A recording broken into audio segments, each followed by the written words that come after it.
Y estamos de regreso en Mesa de Periodistas, el análisis profundo y diferente que los pone el día. Les recuerdo, les habla Alfonso Grimaldo, me acompañan Fernando Martínez, Nicanor Alvarado, nuestro invitado del día de hoy, José Pérez Barboni, a quien de hecho presento inmediato.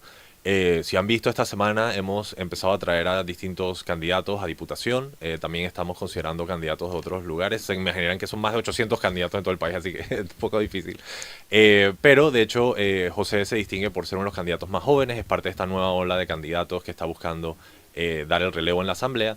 Así que sin más te presento José Pérez Barboni, bienvenido a Mesa de Periodistas. Muchas gracias, Alfonso, y bueno, creo que es importante mencionar que, como bien dices, mi candidatura representa juventud. Estoy postulado por el movimiento Otro Camino en el circuito 83, antiguo 87, que comprende 9 corregimientos, un circuito bastante amplio en extensión territorial y también, por supuesto, electoral, a todos los vecinos de Bellavista, de Betania, de Pueblo Nuevo, de Caledonia, de Curundú, San Felipe, Santana, El Chorrillo y Ancón. Están más que bienvenidos a revisar mis propuestas para ver si el 5 de mayo, pues, es las expectativas que esperan tener en la Asamblea Nacional para elevar la vara política. Vamos a conectar de vuelta con el tema de descentralización que estábamos hablando anteriormente, pero antes me gustaría que le habláramos al público un poco sobre los propósitos de tu campaña, tu agenda legislativa, por qué deseas ser diputado y qué vas a hacer cuando llegues.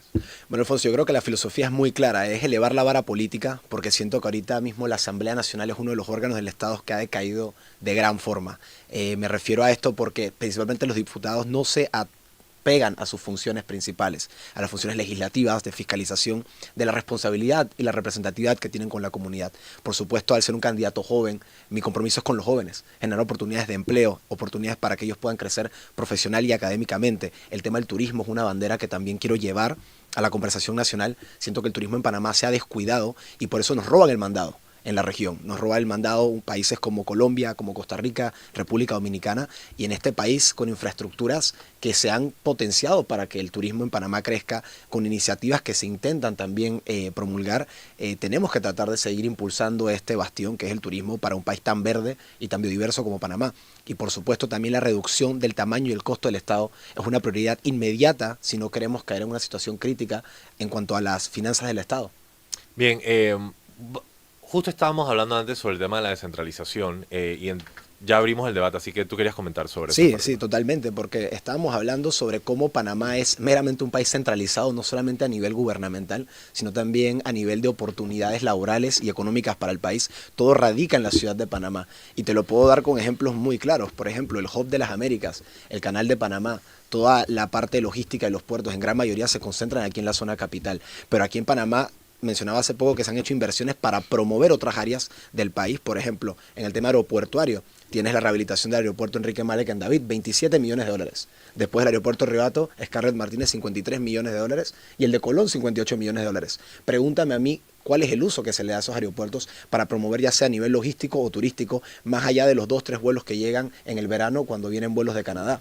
Entonces, ¿de qué nos sirve tener infraestructuras millonarias si no tenemos la estrategia para que realmente el país se desarrolle en otros polos, como bien estábamos mencionando?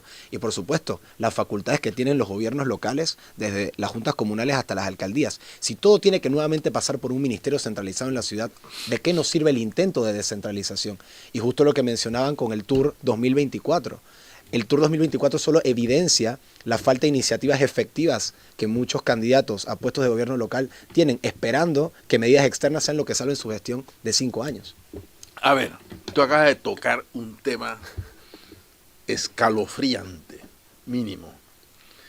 Y es que el problema de descentralizar el país pasa principalmente por el hecho de que en el gobierno central alguien arbitraria y autoritariamente decide cuáles son las soluciones para una región o una provincia, ignorando a la población, a la provincia, a las autoridades, a lo que le dé la gana. Y entonces pasa que 3 aeropuertos, tío, que todos los aeropuertos, que Misacapsis que no se terminaron. Todo eso fue durante la gestión de Ricardo Martinelli. Ahora mis amigos que me escriben aquí de los bots de Ricardo Martinelli, los invito a escribirme, pero todo ocurrió durante el gobierno de Ricardo Martinelli. Decidió que iba a poner cientos de millones de dólares. Nosotros hicimos un TVN Investiga que se llama Aeropuertos que no aterrizan, me acuerdo como si fuera hoy, porque cientos de millones de dólares en aeropuertos que al día de hoy, el de Colón, durante la administración Varela lo convirtieron en cuartel de la policía. O sea, porque no había nada que hacer con eso. Ahí no bajan aviones. Entonces, en el de Río Hato, creo que llegan 2 o 3 charters una vez cada verano en Canadá, porque son charters de canadienses que vienen a bañarse en nuestras aguas. No, y Fernando, ¿sabes cuál es la peor situación de todas? Y disculpen la interrupción. Que esta inversión que se hizo en aeropuertos ni siquiera incluye un sistema esencial que se llama ILS para que las aseguradoras de las aerolíneas le permitan operar a más aerolíneas a este tipo de aeropuertos. Por eso, por ejemplo, a David Chiriquí solamente llega una aerolínea que se considera internacional o con aviones grandes, que es local, pero después de eso no tienes interés de más nadie porque te dicen mi aseguradora no me permite. Entonces 57 millones, 27 millones, 53 millones, pero no puedes incluir un sistema tan básico por falta de voluntad política. Entiendo que uno de tus sectores de interés, de hecho, es el tema de aviación, ¿no? Por supuesto, y específicamente el sector turismo. Pero es lo que usted dice, el tema de la descentralización aquí en Panamá se ha utilizado como una excusa para darle una autoridad sin ningún tipo de filtro a los gobiernos locales. Y el problema es cuando ese gobierno local es ineficiente. Cuando le das la plata para que, por ejemplo, compre un camión para recolectar la basura,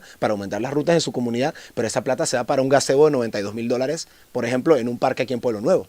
O viceversa, se va para una fuente en Betania de $1 millón cuando te faltan sistemas de videovigilancia, porque el problema principal es la inseguridad. Por cierto, Entonces, a mí me gustaba más, yo soy residente de Betania y me gustaba más el parque en la entrada de Betania como estaba, había que restaurarlo, que lo que hicieron ahora. Correcto. Yo le puse una solicitud de información al representante. Me parece un desperdicio de dinero, pero bueno. Nicanor quiere comentar. Cosas. Primero sobre los planes de desarrollo y la planificación con respecto a esos aeropuertos. La mayor planificación que recuerdo en ese momento fue cuando el gobierno en un halo de show sometió a una especie de consulta mediática si la gente quería el aeropuerto en Santiago o en Río Hato. Yo me acuerdo, Martinelli dijo, en provincias centrales, y estaba la gente jalanándose que si en Santiago, que si en Coclé, que si en... Eso fue el mayor ejercicio de planificación, para luego pasar lo que ya sabíamos que iba a pasar. O sea, que iba a estar instalado, donde hoy está instalado, justamente en lo que llaman la Ribera Pacífica. Punto. O sea, ahí no hubo ninguna estrategia, ningún plan, nada. Simplemente era para satisfacer la necesidad. No, para nada. Y por eso yo creo que la planificación no hay que satanizarla. Y eso es extremadamente importante. Hay que utilizarla como medio de consulta para ver realmente, oye, ¿qué sirve más? ¿Un aeropuerto en Río Hato o un aeropuerto en provincias centrales? El aeropuerto de Río Hato está a escasas 2 horas del otro aeropuerto internacional que tenemos aquí. Por Dios, no es necesario tener que saturar una zona cuando tienes también Panamá Pacífico, que trabaja como un aeropuerto internacional y tiene las funciones para hacerlo. Tienes 3 aeropuertos en la ciudad, ese es el problema, en la zona metropolitana. Pensamos en infraestructura únicamente y no es legislación efectiva. Y esa es la función de un diputado específicamente que quiere trabajar por el turismo, la inversión y las oportunidades como José Pérez Barboni en el circuito 83. Que se trata de que una de mis propuestas insignias es que las navieras de cruceros que decían pernoctar en Panamá, que decían dormir en los diferentes puertos, ya sea de Amador o de Colón, reciban un incentivo para reducción de costo de operaciones, y eso se refleja directamente en que llegan a los restaurantes, se hospedan en los hoteles, posteriormente van a las discotecas, y así consecutivamente se genera una ola económica que no tenemos en las noches, porque si esos cruceros llegan y se quedan por el día, pero si en las noches no facturan los restaurantes, los hoteles donde está la capacidad hotelera, realmente le estamos dando la inversión y el carácter que el turismo en Panamá merece. Entonces es como esas diferencias, ¿no? Bueno, pero siempre y cuando también el Estado tenga la capacidad de darlo y fiscalizar en efecto si está teniendo el efecto. Correcto, es siempre parte pasa. Y parte. Tú has dicho algo sobre la descentralización, y es un dolor todo lo que ha pasado con la descentralización y cómo la han desvirtuado. Yo recuerdo haber ido a las consultas de mi barrio, la última consulta que fue creo que en el 2021, en mi barrio, y la manera tan arbitraria en la que el municipio de Panamá llevó la consulta. El municipio de Panamá quería hacer la central, remodelar la central, quería hacer, según ellos, una red de aceras, un centro para niños, y quería también readecuar el mercado de mariscos a un mercado de artesanías, porque el municipio tenía su idea de construir el nuevo mercado de mariscos.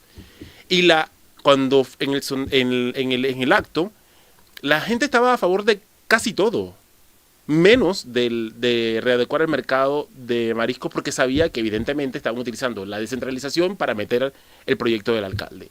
Y la alcaldía no permitió que la población votara de forma segregada, que eligiera qué proyectos no y qué proyectos sí. No lo permitió la alcaldía de Panamá. La alcaldía dijo, es todo o es nada.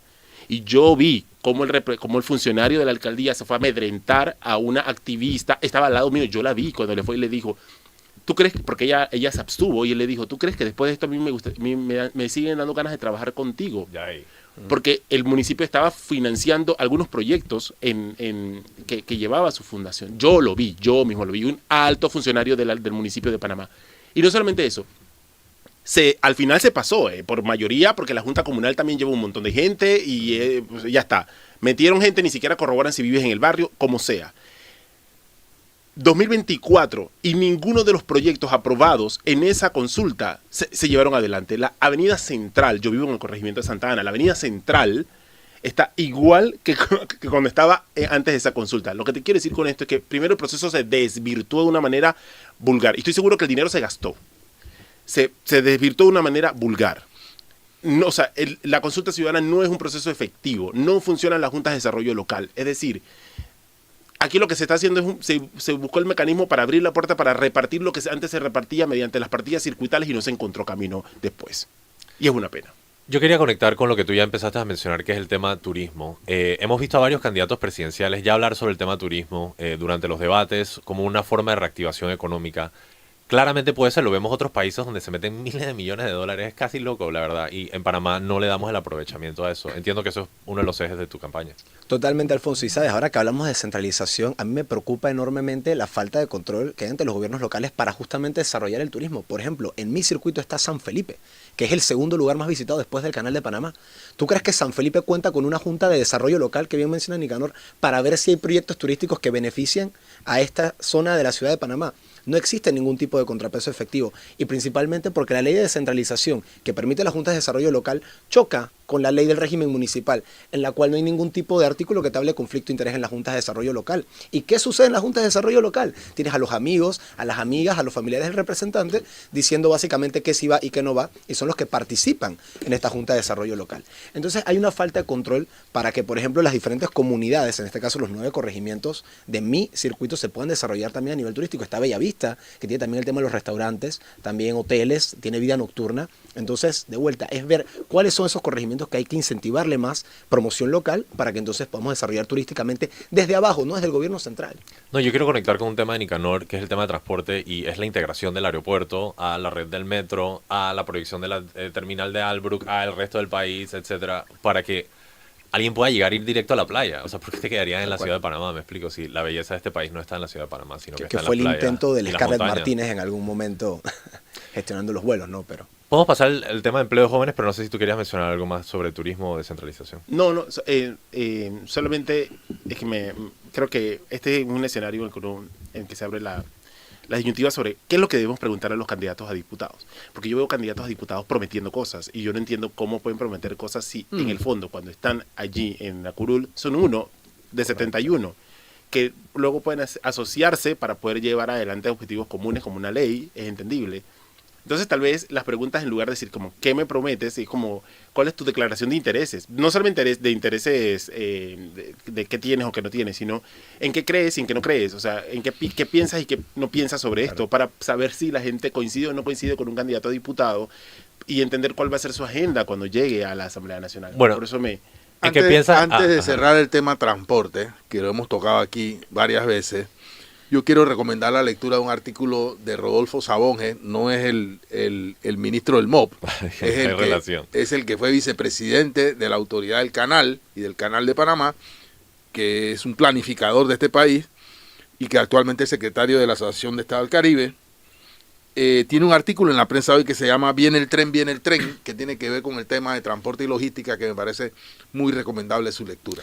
Nada, para conectar con precisamente la intención que establece Nicanor, te preguntaría, breve, porque ya medio que hemos cubierto turismo, ¿qué piensas y qué no piensas en cuanto a turismo? no, la pregunta de Nicanor me parece fenomenal. Y más allá del turismo, Alfonso, yo creo que la gente quiere escuchar qué representa este futuro diputado del circuito 83. José Pérez Barboni piensa que, por ejemplo, tenemos que hacer una reingeniería política en este país. Las reformas constitucionales son necesarias. Creo en una segunda vuelta presidencial. Por ejemplo, creo en que la reelección indefinida no debe ser parte de una Asamblea Nacional. Creo en que una persona no se debería postular a múltiples cargos de elección popular. Creo que el turismo puede ser la entrada para muchos jóvenes para encontrar primeras oportunidades laborales y, por supuesto, también abrirles el compás de visitar otras culturas y otros países para que de esa forma puedan volver a Panamá y contextualizar como yo he tenido la oportunidad de hacer. Creo en el empleo para los jóvenes y creo también en la reducción del tamaño del Estado. Creo en la fusión de ministerios o de autoridades que pueden compartir funciones para de esa forma hacer más efectiva la gestión gestión gubernamental. Y yo, como bien dicen, quizás yo llegue y proponga 50 anteproyectos de ley, y quizás los 50 me los tiren para atrás y no pase ni una sola ley.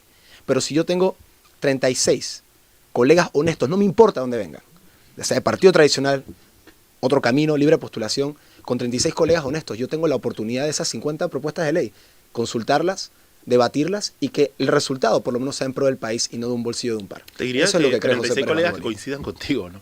Porque luego la Difícil. honestidad, sí, está como... Pero que sean honestos, eso es todo, ese es el requisito. Yo quiero preguntarte sobre este tema de empleo y empiezo con un comentario mío que es, me pareció súper interesante en los debates, incluso en el si fuera presidente, mucha gente pregunta, dije, bueno, ahorita mismo me está dificultando conseguir empleo porque soy joven y me piden toda esta experiencia, no, esta es una de las preguntas clásicas, me piden toda esta experiencia, no la tengo, ¿qué hago?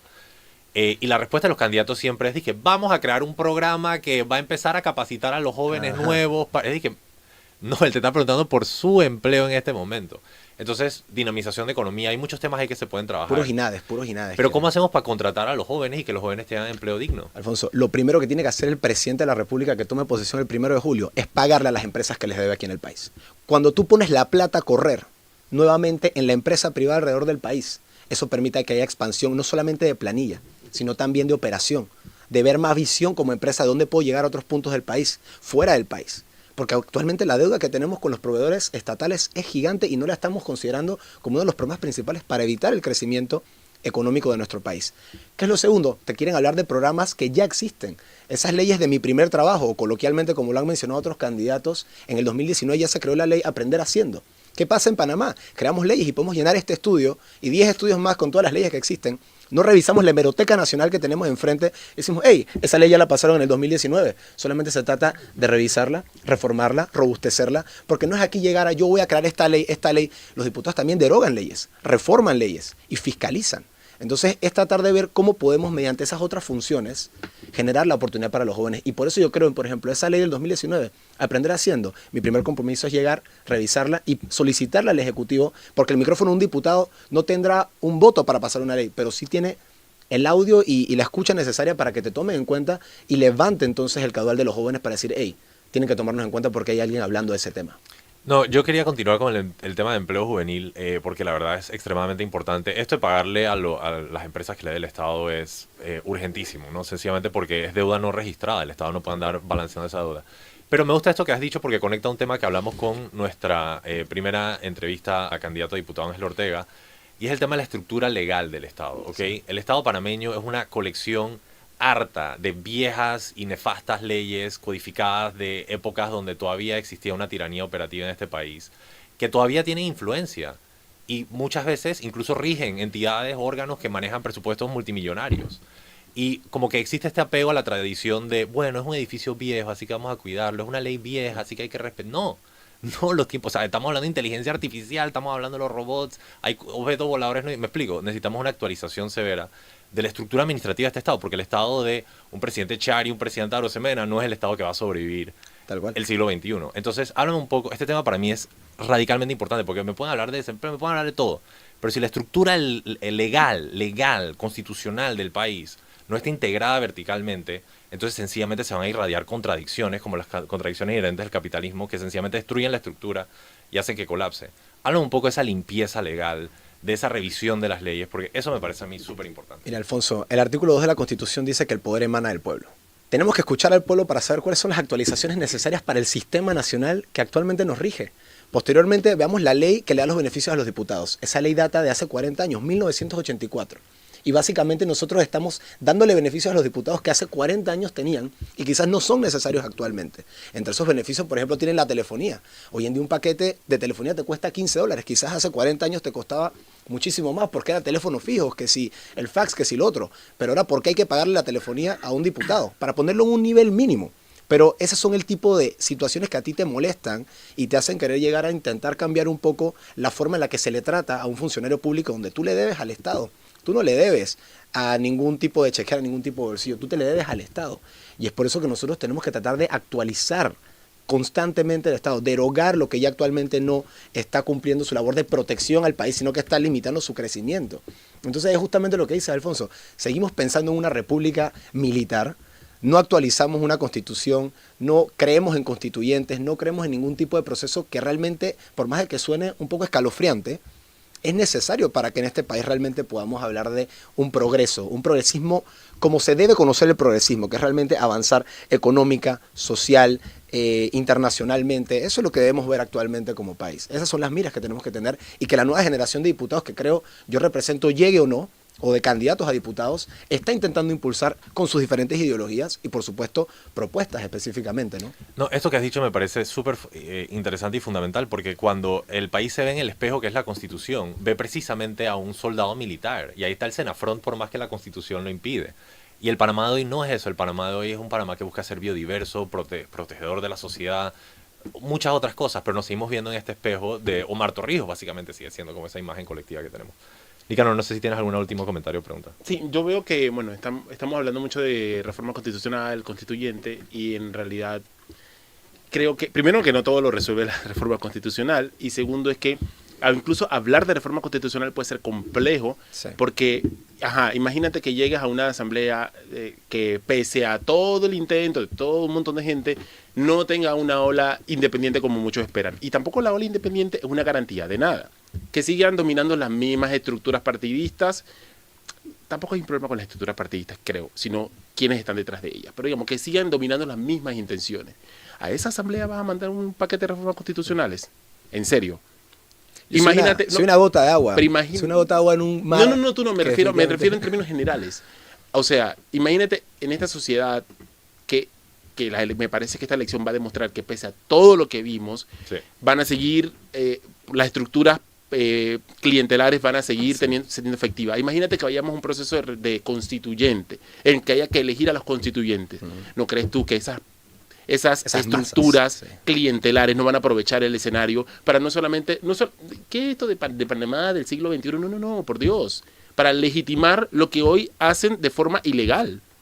O sea, lo que creo es que ojalá estuviéramos en el escenario de reformar nuestra Carta Magna para adecuar las cosas que hay que adecuar, como los controles a los mejores controles a los órganos del Estado, a la Asamblea Nacional particular, que la Asamblea Nacional actúe de manera impune, porque sabiendo que toma decisiones inconstitucionales, las toma, como por ejemplo los circuitos electorales que la Asamblea se ha negado a reconfigurar por más que hay un fallo de la Corte Suprema de Justicia, por ejemplo, lo que ha decidido la Asamblea con el Código Electoral, que limita a los candidatos de libre postulación a competir por el residuo, lo que crea otra categoría de candidatos. Total, una desventaja. Entonces, ¿tú crees que esa Asamblea y esas estructuras clientelares van a permitir que la Constitución vaya para mejor? Ahora, Muy lo que yo diría, disculpa que yo agarre ¿será la que yo palabra. estoy Muy difícil. Es muy difícil. No, pero Hay que precisamente intentarlo, por hay que eso... intentarlo. No, y precisamente el trabajo yo siento que es de la comunicación y la información, porque al final esos diputados no están representando los intereses de la población. Claramente eso es cuando se evidencie, debemos al menos poner los dedos así de que la población es suficientemente inteligente que cuando la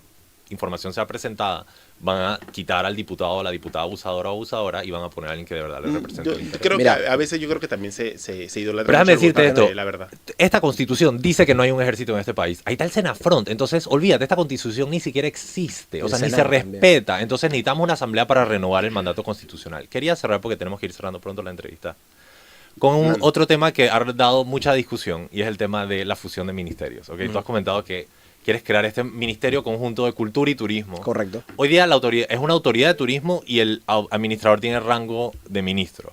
Pero tú quieres consolidar esas dos entidades en una. Totalmente. Habla un poco sobre eso. Mira, Alfonso, yo creo que la fusión de ministerios que comparten una misma visión es posible aquí en Panamá. La cultura y el turismo de gran forma se conectan, porque estamos hablando de que la cultura es turismo y el turismo es cultura. Si te das cuenta, cuando una persona llega a Panamá, lo primero que pide hacer es quizás visitar los sitios históricos, los sitios culturales y comprar artesanías, probar gastronomía, y todas estas cuatro cosas que te menciono forman parte de la cultura. ¿Qué sucede en Panamá cuando tenemos esa disruptiva de que el turismo no tiene el rango ministerial, no tiene el poder de ejecución, que sí tiene un ministro con una cartera de ministerio? Y por supuesto entonces se crean esas disruptivas de a quién ponemos primero y esa batalla entre dos zonas que pueden ser perfectamente bien fusionadas. Entonces la propuesta es muy clara. El 1 de julio, independientemente de quién llegue a la presidencia, claramente en mi partido apoyamos a Ricardo Lombana y Michael Chen como presidente y vicepresidente de la República. Yo le quiero entregar un borrador porque eso tiene que venir a propuesta del órgano ejecutivo, para que ellos analicen cómo es la reestructuración que yo planteo hacer, que es muy directa, un ministerio de Cultura y Turismo con 2 viceministerios, uno de Cultura y uno de Turismo, para que de esa forma se puedan delegar todas las funciones que tienen que cumplir, y muchas de ellas son en conjunto, para promover el turismo en Panamá, la cultura, las actividades culturales que se pueden gestionar en los diferentes puntos del país. También, por supuesto, cuál es la marca país que tenemos que adoptar tomando en cuenta la cultura, porque aquí en Panamá, por esa disruptiva que existe entre la autoridad y el ministerio, y que si el ejecutivo no se está tomando en cuenta que hay otros países que pusieron una marca país hace 20, 25 años y actualmente son los que resaltan en el mercado internacional. En Panamá queremos estar cambiándolo para cumplir con las publicitarias, para cumplir con el presupuesto que le están dando para que no se lo quiten el próximo año. Entonces, mira, yo ni siquiera me acuerdo cuál es la marca país ahorita. Mentira, sí me acuerdo. Live Más o Live More. Pero, por ejemplo, hay marcas aquí en este país, la My Name is Panama, la de Visit Panama, son campañas puntuales que se vieron haber quedado y ser la marca país. Todo el mundo se sabe la de Costa Rica, todo el mundo se sabe el logo de Perú, todo el mundo sabe qué vende República Dominicana, pero Panamá te hablan cosas negativas, porque no tenemos quizás ese rango que merece el país a nivel turístico para tener más autonomía sobre los incentivos fiscales, sobre a quién realmente benefician a nivel turístico, sobre tomar las decisiones en el órgano ejecutivo junto al presidente de la República, un vicepresidente que pueda ser designado como ministro de Turismo, por ejemplo, que creo que es el caso de Michael Cheque, por ejemplo, lo veo muy orientado a querer usar el turismo también como entrada económica al país. Entonces, son diferentes razones por las cuales siento que el turismo hay que elevarlo a rango ministerial para que tenga la autonomía, tenga la protección necesaria, como la cultura lo tiene, que bien se lo merece. No, y diría que es un tema que a veces no es visto en esto, que mucho del rol del ministerio a veces ni siquiera tiene que ver con la cartera que ejecuta. Por ejemplo, imprimir memoria, recopilar... Hay mucho que una Secretaría General de Ministerios Conjuntos podría hacer, que tiene que ver con sencillamente la operación burocrática, que podría Correcto. liberar a estos ministerios para que fueran entidades más flexibles. Yo no estoy de acuerdo, mira. Pero creo que sobre el tema de cultura y turismo podemos hacer un programa entero. Sin duda. Sí, definitivamente. Tienes la última pregunta. Pero yo he trabajado casi toda mi vida vinculado a la cultura, y yo no creo que turismo y cultura deben ser un solo ministerio. Creo que tienen relación y deben trabajar juntos, como deben trabajar todos los ministerios de un gobierno, de un estado. Pero la cultura es mucho más que el turismo, y cuando haces ese tipo de cosas corres el peligro de solamente hacer cultura en función del turismo, y eso me parece que sería un error grave en una sociedad en la que precisamente uno de sus pecados capitales es menospreciar la cultura. Pero insisto en que este es un debate Larguísimo. largo, y simplemente no quiero dejar constancia de que discrepo en esa posición. Me parece que ustedes tocaron un tema que me parece relevante, que es el tema de cuando pensamos en el Estado y su institucionalidad, nada más pensamos en gobiernos, en ministerios, en autoridades. No, del Estado forman parte también los partidos políticos. Y lo mismo que es aplicable a los temas de carácter de descentralización, comunidades, etcétera, es aplicable a los partidos. Cualquiera que haya visto una discusión en el Parlamento español, por decir el más cercano, verá que los partidos políticos son partidos permanentes y que están, claro, son regímenes parlamentarios, ¿Cómo así permanentes? y que permanentes en el sentido no formal, sino que están permanentemente en el debate. Entiendo, ya, ok. De los problemas del país, van al Parlamento, citan al primer ministro, lo cuestionan, proponen proyectos de ley, cambios, etcétera. Bueno, en otros países de Europa, cuando sus desacuerdos rompen la mayoría, tienen que elegir nuevo. O sea, hay partidos que, como instituciones del Estado, son permanentes en su actividad cotidiana, pero aquí los partidos son cascarones, son franquicias a las que se acude cada 5 años para ir al proceso electoral. Y conseguir empleo. Y para conseguir empleo. Pero aquí, ni el partido de gobierno tú lo ves agitando en las comunidades o en sus bases o en sus estructuras territoriales el debate de las cosas que hace su gobierno, ni siquiera para defenderlas. Cosa que sí pasa en otras sociedades. Pero cuando yo hablo de que los partidos deberían ser estructuras del Estado de carácter permanente, que los partidos tienen gabinetes en la sombra. Es decir, vamos a hablar de la economía y tienen un equipo de economistas que constantemente están viendo las cosas que mate. Vamos a hablar de transporte. Cada partido tiene su gente experta en transporte y que están proponiendo, actuando, etcétera, y que movilizan a la gente y que es una actividad, repito, y en ese accionar de los partidos es que se forjan los liderazgos. Y por eso es que nosotros vemos aquí los líderes escogidos a dedo en base a los maletinazos. Y en las reservas. En las reservas. Sí, porque son sobrinos de... O porque son sobrinos, la esposa, el hijo, la prima, no sé qué. Entonces, repito, son estructuras que hemos heredado del Panamá precapitalista. Sin meritocracia. Sin mérito de ninguna clase. Entonces, sí, parte de de los cambios estructurales que requiere este país es recuperar el rol de los partidos, si es que se puede, y esto tiene que ser por la vía de podar el clientelismo, porque el clientelismo es el que destruyó la posibilidad de que los partidos fueran partidos. Ya pronto me empieza el siguiente cambio, pero no sé si deseas responder a esto. Alfonso, principalmente agradecerte a ti, a Nicanor y a Fernando. No, te voy a dar un por la tiempo de oportunidad. conclusión. No sé si querías responderle a Fernando. Perfecto, bueno, de hecho sí, pero pensé que ya era mi última intervención. No. Nada más quería decirle, Fernando, que lo invito a que nos tomemos un café y conversamos la propuesta de fusionar los ministerios de Cultura y Turismo para que vea cómo realmente con la reestructuración se pueden tomar ambos en cuenta, pero como dice, es un programa entero, un café, esperemos. Y por supuesto que la reingeniería de los partidos políticos es parte de la nueva república que tenemos que generar en Panamá. Y tiene que verse directamente relacionada con la meritocracia, con principalmente reducir el exceso de poder y de fondos y de todo este capital político que se le entrega a un partido político meses antes de llegar a una elección, que por supuesto crea la verdadera disparidad cuando viene la competencia electoral. Y lo vemos actualmente en esta campaña con partidos que llegan a 20 millones de dólares y otros candidatos de libre postulación o de partidos inclusive que con 1 millón, 1.5 están tratando de con las uñas pelearle a estos sistemas partidistas y clientelistas, ¿no? Entonces es una discusión muy amplia que tenemos que también tocar para ver cómo realmente se crea un ambiente más democrático, pero aún así más justo, que es lo importante. Voy a pedir el último cambio cuando regresamos a una última ronda de conclusiones. Las 5 noticias más leídas de tvn-2.com. Manténganse en sintonía, están escuchando Mesa de Periodistas, el análisis profundo y diferente que los pone al día. Ya regresamos.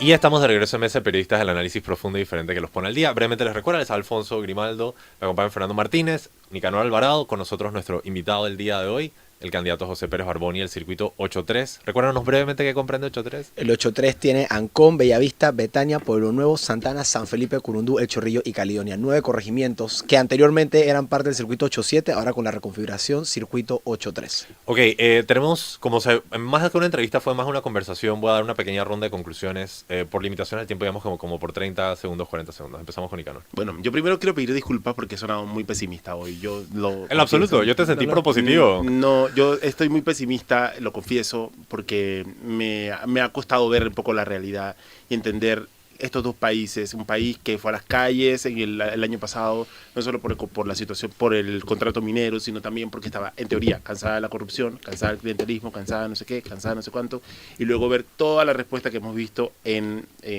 estos meses de campaña y todos los augurios que hay. Ya sabemos que nada está dicho todavía, pero me es difícil a veces concebir estos dos países. Lo otro es también ver la pobreza de algunos candidatos, de alcaldes, de diputados, de representantes de corregimiento, incluso del presidente, que además no les interesa nunca entrar a lo espinoso. O sea, nunca hay tiempo para eso, nunca hay tiempo para discutir el país que necesitamos, y eso es una gran pena. Me da una pena también que, por ejemplo, por más que haya gente que cree, y hoy en redes sociales, y te habla del mundo de las redes sociales versus el mundo real, que cree que va a haber una ola independiente y no se entera que por las reglas es muy poco probable que haya una gran ola independiente. Y más si las libres postulaciones y los partidos nuevos están apostando al voto individual. Si buscan el voto, si piden el voto para sí mismos, están literalmente fritos, porque solo compiten para cociente y medio cociente, y la única manera de entrar en cociente y medio cociente es con voto plancha. Entonces, es una pena, y te digo algo, Pero deja que termine su conclusión. No, pero es que tengo que aclarar, y estas opciones no tienen la posibilidad de obtener curules por residuos, que es la esencia de este asunto. Los diputados modificaron la ley para que la R en la papeleta solamente le corresponda a las estructuras partidistas. Así es, y que hayan... Eso es importante que nuestros electores lo sepan. Importante, 45 de las 71 curules que hay en la Asamblea Nacional se eligen por sistema de cociente, medio cociente y residuo, por el sistema plurinominal. De esas 45 en la elección pasada, 12 fueron por residuo. Es decir, son casi el 17% de los diputados. Es como si fueran todas las mujeres de la Asamblea Nacional, las diputadas se hubiesen elegido por residuo.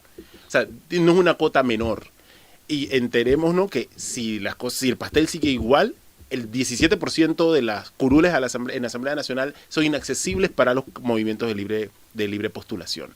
Entonces, entendiendo todas estas disparidades y sabiendo que se han institucionalizado y que cuando en mi casa pasa un candidato con un altoparlante, con sus pregones y entender que mucha gente lo adora, es una cosa que, y me decía una amiga, no puedes juzgar al votante porque el votante también vota el votante actúa desde su sabiduría, desde sus necesidades, y es cierto, y desde sus emociones. Y es una pena que este país solo tenga la capacidad de producir eso y no tenga la capacidad de producir nuevos estadios. Y ojalá y dijeran, no, bueno, las elecciones son una oportunidad para cambiar. Ojalá, pero yo a veces tengo me da una pena y tengo una sensación de que tal vez no va a ser como muchos están esperando y eso va a producir otras fracturas en la sociedad que luego pagaremos sus consecuencias. Bueno, ojalá estés equivocado. A ver, Fernando. Yo quiero reservar mi conclusión para decir que el elector es el factor determinante en esta coyuntura y los electores, es decir, los ciudadanos no pueden votar el voto en base a razones clientelistas, emitir el voto en base a razones clientelistas. Y también señalar que por favor pongan la atención a lo que proponen sus candidatos. Hemos escuchado demasiados candidatos con propuestas no viables, o sea, que solamente dicen cosas.